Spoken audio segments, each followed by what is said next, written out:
Buenas tardes, noches, bienvenidos a otra clase.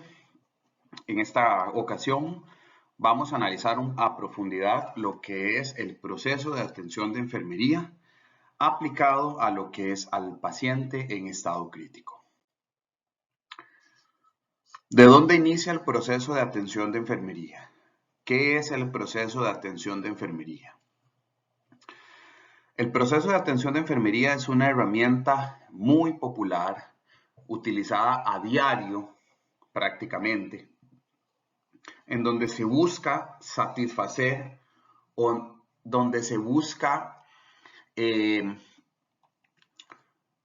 llegar a suplir aquellas necesidades básicas que el paciente presenta durante su proceso de enfermedad. El proceso de atención de enfermería no se sujeta a un hospital, puede aplicarse hasta en una fábrica. El proceso de atención de enfermería no se sujeta a alguien enfermo. También puede existir la aplicación del proceso de atención de enfermería a usuarios sanos.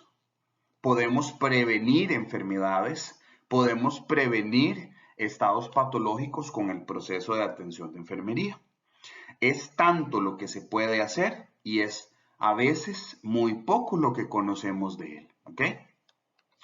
Nosotros de manera cotidiana aplicamos el proceso de atención de enfermería, pero fallamos en alguna de las partes, sea en una valoración óptima del proceso de atención de enfermería o sea en la evaluación, en donde vamos a ver si los objetivos que nos establecimos se cumplieron o no se cumplieron.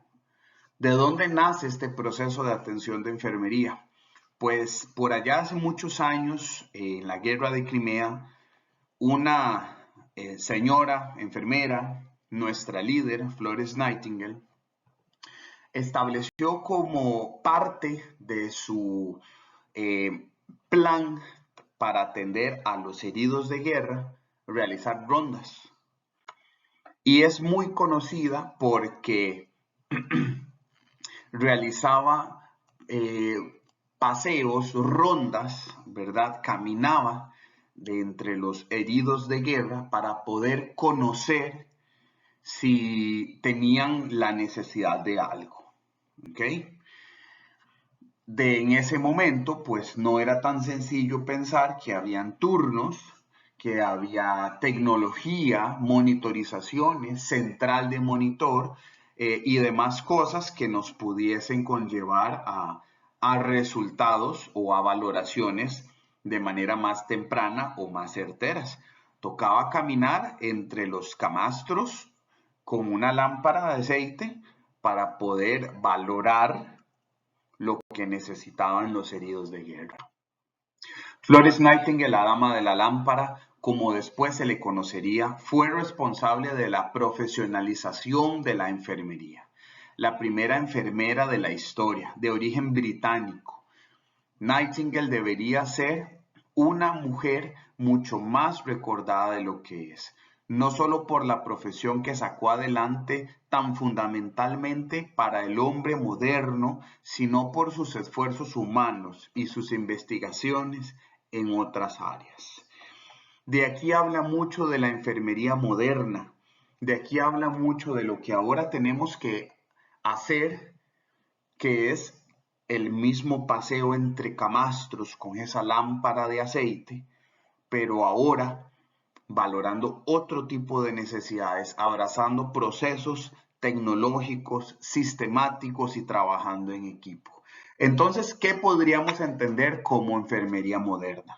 Cuando antes teníamos que ponernos de pie para ver la televisión y no había un control, no había una programación en que quiero ver esta película a tal hora, no había una modalidad en que no pude ver las noticias de mediodía y las puedo ver a las 3 de la tarde, no hay ningún problema porque están almacenadas en algún streaming o algo por el estilo, sino que la enfermería moderna y la tecnología ha llegado a la obligatoriedad en que nosotros nos pongamos también al corriente de lo que son los procesos de modernización. Estamos hablando específicamente de enfermería.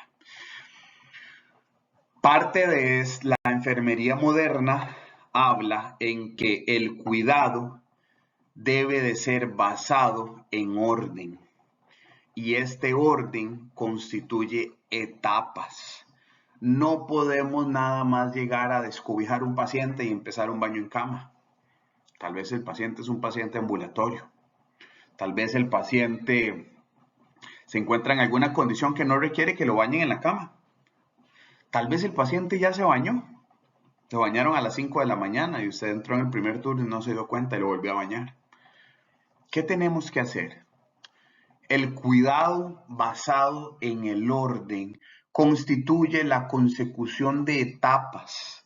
Estas etapas que constituyen el proceso de atención de enfermería. Todos los días aplicamos este proceso, pero no nos damos cuenta. Nos ponemos frente a un paciente, identificamos que no puede caminar por sí solo, identifico sus necesidades y genero un plan. Muchas veces es tan rápido que es un plan mental en que decimos no puede caminar, traeré una silla de ruedas. ¿Cuáles son los objetivos? Que el paciente pueda desplazarse hacia su lugar meta, pero no puede deambular, por eso estoy trayendo la silla de ruedas. La ejecución del procedimiento es sentar a ese paciente en la silla de ruedas y trasladarlo, desplazarlo hasta donde haya que llevarlo. ¿Cuál sería la evaluación, la parte final de este proceso? Ver si el paciente pudo llegar hasta donde iba a llegar con unas condiciones clínicas óptimas. O ver si ni siquiera pudo bajarse de la cama por algún tipo de problemática en que no podía apoyar. No había grúa, la silla estaba mala, el paciente se descompensó, empezó con alguna problemática clínica, entonces hay que replantear objetivos. Vamos a ver pasos de estas etapas del proceso de atención de enfermería. Y las etapas como tal incluyen estos pasos que les tengo acá: valoración, diagnóstico, planificación, ejecución y evaluación. ¿Okay? La valoración constituye la base de las siguientes, pudiendo ser considerado como la piedra angular del proceso de atención de enfermería. Permite reunir la información necesaria que permitirá formular el problema, que sería el diagnóstico, y a partir de este proponer planificar, que sería la planificación, y llevar a cabo las intervenciones encaminadas a un logro, que serían los objetivos, y luego evaluar si se lograron cumplir esos objetivos por medio de la evaluación. ¿Ok? Lo que no se mide, cualquier resultado es bueno. Esa es una frase que necesito que se la aprendan de por vida. Lo que no se mide, cualquier resultado sirve. ¿Cómo hago yo para medir? Valorando. El proceso de atención de enfermería es, por tanto, la aplicación de la resolución científica de problemas a los cuidados de enfermería. Eso es muy importante que lo recordemos, ¿ok?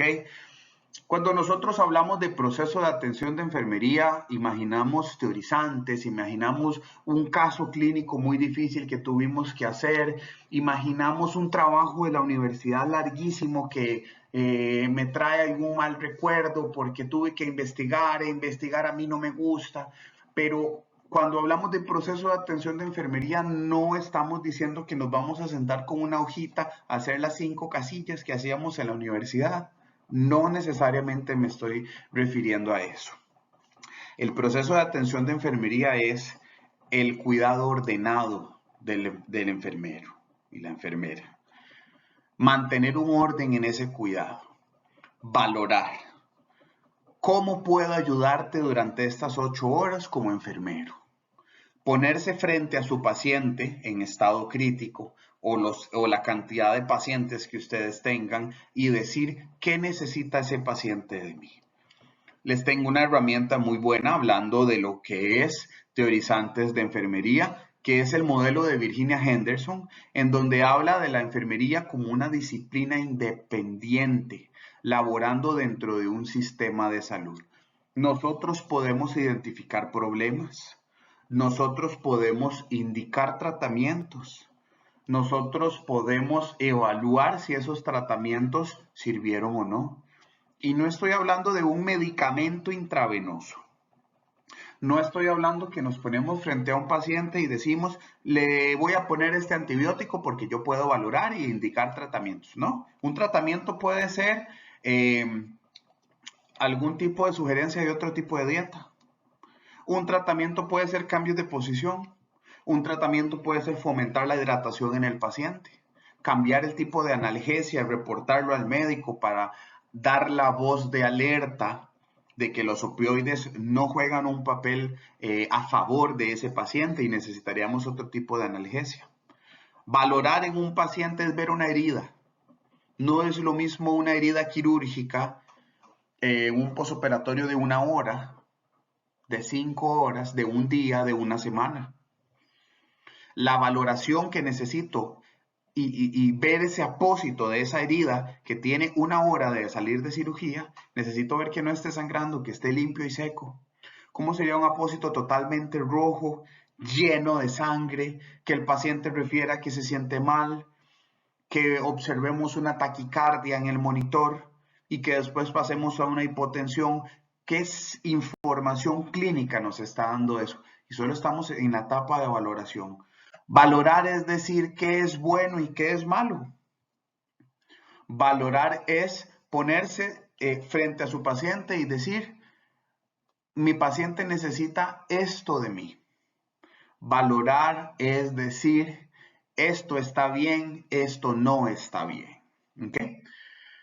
Para eso necesitamos aplicar el proceso de atención de enfermería abrazando una de las teorizantes de enfermería que más se ajustan a la atención crítica a los pacientes.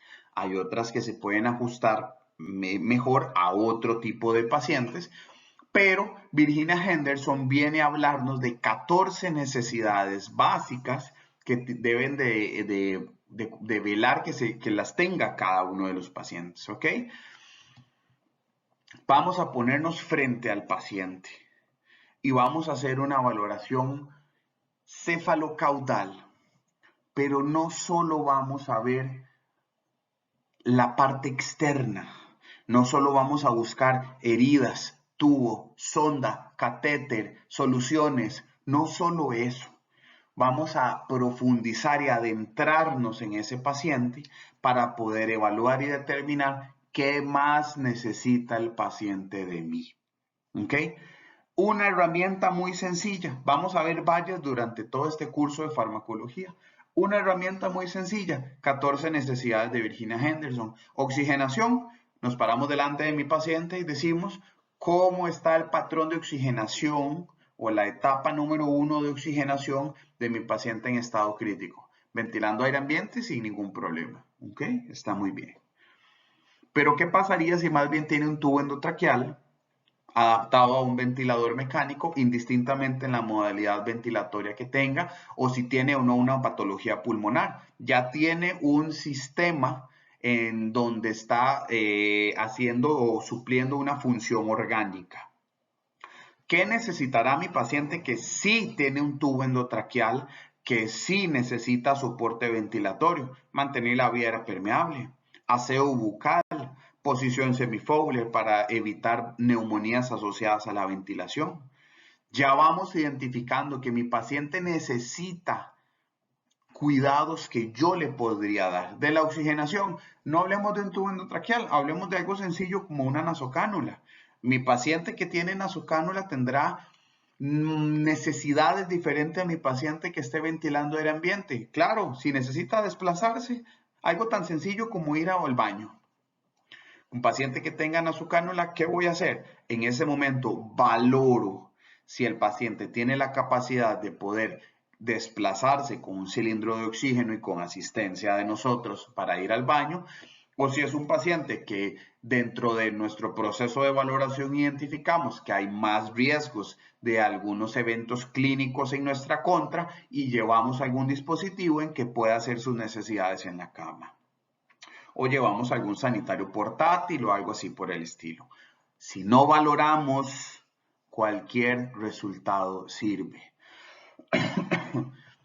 Hablemos, sigamos en cada una de estas 14 necesidades para que vean que es una herramienta muy útil. Necesidad de comer y beber adecuadamente. Vuelvo a ver la cama 3. Tengo el paciente de don Ricardo que está alimentándose por sí solo, comiendo por sí solo, en una posición semifowler, se sienta en el borde de la cama, mantiene el equilibrio y come por sí solo. ¿Qué necesidades tendrá de mí? ¿Sí las hay o no las hay? Claro que sí las hay, aunque el paciente se alimente por sí solo. Por ejemplo, valorar si la dieta le gusta. Hay pacientes que dicen, vea, yo tengo un mes de estar aquí hospitalizado, yo ya no me aguanto los macarrones de los jueves. Tiene todo su derecho a decirlo. ¿Qué podríamos hacer? Gestionar que le ingresen comida de parte de los familiares que se adapte a las necesidades nutricionales de su proceso de hospitalización. ¿Qué más podríamos valorar? Si es un paciente que le traen su dieta, la acepta, pero no la tolera, tiene náuseas, tiene vómitos. Vamos a una contraparte en un paciente en estado crítico, un paciente que ocupe comer y beber adecuadamente y tiene una gastroclisis. Necesito valorar sus residuos gástricos, necesito valorar la tolerancia a esa dieta, necesito valorar no solo lo que entra, sino lo que sale, que nos lo habla el punto número 3, que son las eliminaciones por todas las vías corporales. Cuando hablamos de este punto número 3, necesito valorar al paciente crítico y al no crítico. ¿El paciente tiene una adecuada micción? Sí, ¿de cuánto? ¿Cuánto por turno? ¿Cuánto por día? De ese día, ¿es más lo que entró o es más lo que le salió? Es más lo que le entró. Bueno, ¿cuántos días lleva entrándole más de lo que tiene que salir? ¿Cuánto arrastre llevamos en un día, 2 días, 3 días? Eso es importante valorarlo en este paciente, ¿ok? No darme cuenta hasta medianoche que hice las 3 ingestas que mi paciente tiene 2 litros adentro y por eso está todo congestivo. ¿Necesitará un dispositivo de oxigenoterapia de alto flujo? No, posiblemente lo que ocupa es un buen diurético y sacarle todo el líquido que tenga adentro, ¿ok? Esto es importante valorarlo paso a paso. Necesidad de moverse, necesidad de dormir y descansar, que muchas veces somos nosotros mismos quienes entorpecemos el proceso de descansar de los pacientes, en donde el tercer turno pensamos que estamos en una feria de la salud y organizamos hasta el gallo de salchichón frente al paciente a las 3 de la mañana. Cierto, yo he pasado por eso y todos hemos pasado por eso. Sí es importante poder comprender que el paciente necesita descansar, que el paciente necesita dormir, ¿ok? Y sigamos también en esto, el paciente en estado crítico, ¿necesita dormir y descansar? Ah, no, es que tiene fentanil y midazolam, él está dormido, Ramsay de 6, RAT de -5, entonces puedo tener la luz encendida, puedo tener la puerta abierta, estar haciendo bulla, la alarma está sonando hace rato, pero como él tiene fentanil, ni cuenta se está dando. Todo eso son detonantes de delirio. Todo eso conlleva que el paciente, cuando ya no tenga fentanil y ya no tenga midazolam, todavía escuche las alarmas. Cuando ya no esté en la UCI ni en el hospital y esté en su casa, no pueda dormir. Entonces hay mucho que hacer dentro de la etapa de valoración. ¿Ok? El uso de ropa adecuada, vestirse y desvestirse. Si el paciente es más el riesgo de ponerle una camisa por la cantidad de dispositivos invasivos que tiene, póngasela diferente, póngasela por el frente, guárdele el pudor al paciente, pero no lo deje chingo. ¿Ok? Siempre es importante también valorar la imagen del paciente, mantener su temperatura corporal dentro de los límites, mantener la higiene corporal y la integridad de la piel. Son más los casos de los pacientes que se han bañado y fallecen a los que fallecen porque no se bañaron. No siempre hay que correr a bañar al paciente aunque esté en estado crítico. Los pozos de agua en el colchón son algo de antaño, son algo ya obsoletos, ¿ok? Ya no se realiza baños en cama, que entre más jabón y más espuma hago y que le chorreo la palangana encima al paciente, ya no. Eso es un riesgo enorme para la piel, para el retiro no planificado de dispositivos invasivos, riesgos hasta para la integridad de la cama y del colchón, que haya un tipo de fisura o ranura en el colchón y absorba toda esa agua y genere ahí cultivos y demás cosas. Ya eso no se hace. Ya de hecho hay dispositivos de avanzada y tecnológicos que eh, colaboran con lo que es el baño en cama en el paciente. Ya hay dispositivos que prácticamente lo que hacen es un baño en seco. ¿Ok? Entonces, este tipo de valoración, que si mi paciente puede que esté tan inestable hemodinámicamente o su compromiso de salud es tan alto que si lo baño es un riesgo más bien se beneficia de que no lo bañe. Un día que no bañemos a este paciente y que nada más hagamos sus higienes básicas, cavidad bucal, caras, aseo perineal, etcétera, listo. Entonces, ¿cómo me doy cuenta de lo que necesita mi paciente? Realizando una adecuada valoración. Sigamos hablando de ello. Evitar los peligros del medio ambiente, comunicarse con los demás. Muchas veces estamos dándole el mejor antibiótico al paciente, la mejor atención y un montón de cosas que hagan en su hospital o que a ustedes se les ocurran. Y el paciente lo que necesita es llamar por teléfono a su esposa para ver cómo están los hijos. Preocupado porque el que lleva el sostén a la casa es él y tiene una semana de no comunicarse con ellos porque vive alejado de la capital. Y es prohibido el celular porque las infecciones, está bien, si ese protocolo se maneja en su lugar de trabajo, el curso de farmacología ni la UNIBE va a lograr cambiar eso. Pero coja usted el teléfono de la estación de enfermería. ¿Cuál es su número? Usted se lo sabe. No, voy a revisar su expediente. Aquí hay un número, un nombre de una persona. Usted la conoce, es su esposa. Voy a llamarle de la estación de enfermería. ¿Qué mensaje quiere que le dé? Ok, muy bien. Puede que le conteste la esposa y ni siquiera conozca los horarios de visita. Eso suma en el tratamiento del paciente. Entonces también consideremos que tener empatía e ir de la mano con todas las necesidades del paciente hace más que llegar a hacer un baño, curar una herida y hacer una nota. ¿Ok? Todo eso también hay que valorarlo en el paciente crítico. Vivir de acuerdo con sus propias creencias y valores. Muchas veces, igual con este mismo ejemplo de llamar, muchas veces lo que ocupan es un líder espiritual porque están arrepentidos de algo, porque van para una cirugía muy grande del hígado, del corazón, del pulmón y tienen miedo y tienen temor. Y ese miedo y ese temor y esa ansiedad les desencadena cosas, procesos clínicos que no suman en su cirugía del día de mañana. Y la solución es llamar a un líder religioso. La ocupación de autorrealizarse, la participación de actividades recreativas y también la necesidad de aprender. ¿Okay? Todos estos aspectos hay que valorarlos en nuestro paciente en estado crítico. Chicos, valorar es buscar problemas.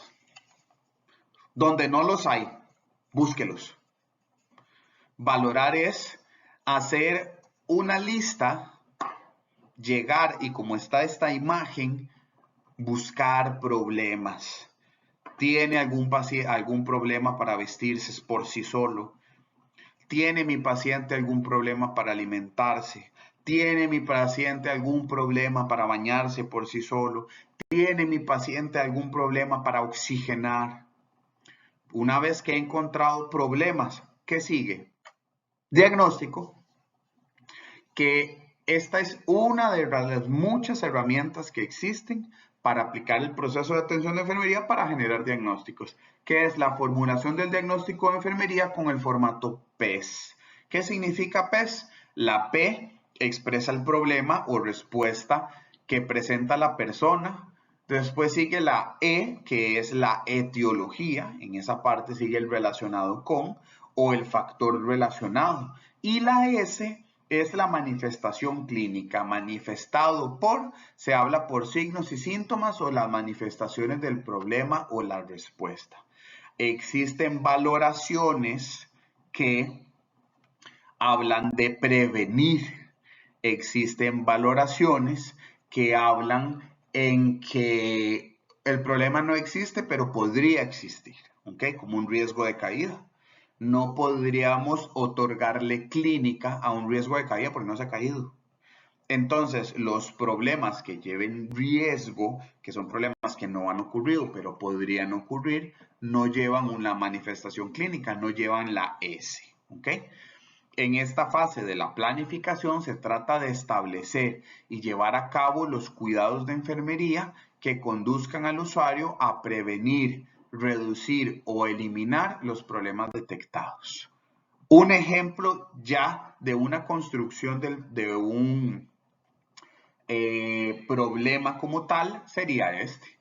Patrón respiratorio ineficaz, en donde hemos identificado a través de la herramienta que les comenté de la compañera de las 14 necesidades, en donde nos dimos cuenta que tiene un problema de oxigenación, tiene un patrón de respiratorio ineficaz. ¿Cuál es la etiología? ¿Qué es lo que está llevando al paciente que tenga un patrón de respiratorio ineficaz? La alteración de la función respiratoria. Ah, ok. ¿Cómo me di cuenta de esto? Porque el paciente tiene tos persistente. Objetivo, mejorar el patrón respiratorio. ¿Cuáles son las actividades que vamos a establecer nosotros de la mano con ese objetivo? Aumentar la hidratación para favorecer la expectoración, aconsejar que evite los ambientes contaminados y sin ventilación, enseñar cómo toser y explicarle las técnicas y ejercicios de expectoración. ¿Ok? En la parte de ejecución, en esta fase se realizarán todas las intervenciones de enfermería dirigidas a la resolución de problemas, diagnósticos enfermeros y problemas interdependientes y las necesidades asistenciales de cada persona tratada. Entonces, si volvemos al mismo problema de patrón respiratorio ineficaz, alteración de la función respiratoria manifestado por tos persistente, ¿cuáles serían parte de esas actividades? Se le aconseja que tome mucha agua, se aconseja que evite los ambientes contaminados y sin ventilación, se enseña cómo toser y las técnicas para poder expectorar. ¿Ok? Esta sería la parte de la intervención que nosotros vamos a hacer. Y luego la etapa de la evaluación. Evaluación es comparar. ¿Ok? Comparar no es malo. Comparar nos dice si lo que quería hacer se logró, si no llegué hasta ahí, o si tengo que replantear objetivos. Comparar no es malo, comparar es calidad. Es decir, esto se parece o esto no se parece. Como poner una naranja y una manzana verde.